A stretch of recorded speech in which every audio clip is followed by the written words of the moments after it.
Bon dia and welcome to another walk and hats with Helen. Today we are in the Algarve, which is one of the most well-known areas of Portugal. It's known as Europe's playground, probably due to its lovely beaches, pristine golf courses and most importantly, amazingly sunny climate. However, did you know that the Algarve is also very famous for its pottery, particularly in the village of Porches. So we're going to be exploring a little bit about this region, why it's so famous for its pottery, and what a Scotsman and Irishman have to do with it. Let's find out more.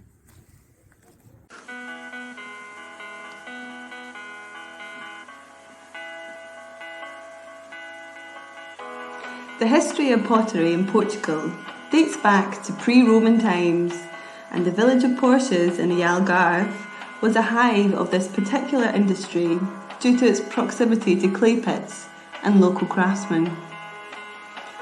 However, the pottery tradition began to decline with the imports of cheap china and the advent of modern plastics. By 1962, there were only 3 potteries remaining around the village of Porches, and it looked as if this traditional craft was on the way out. But an Irishman called Patrick Swift travelled to Portugal, joined forces with renowned Portuguese artist Lima de Freitas, and strived to revive this ancient tradition. They wanted to create works of art as well as high quality souvenirs that visitors could bring home as a memento from the Algarve. Patrick Swift and Lima de Freitas opened Olaria de Porches, or Porches Pottery, in 1968. And although it's in a different site, it is still owned and managed by the Swift family today.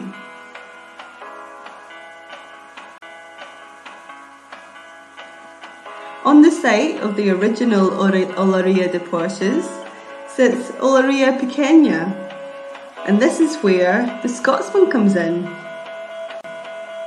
Ian Fitzpatrick came to Portugal in 1981 to work with Portuguese potter Jorge Mealia, who had worked for many years with Patrick Swift before opening his own pottery.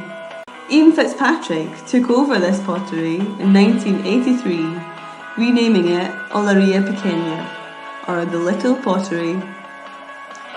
He produces bold and colourful designs up to the present day, using local produce such as olives, fish and lemons for inspiration.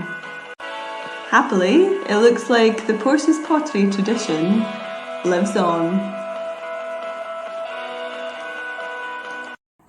And that is the story of Porches pottery. Hope you enjoyed it. Please join us again. We'll be covering more of the lights of Portugal. Until then, cheers!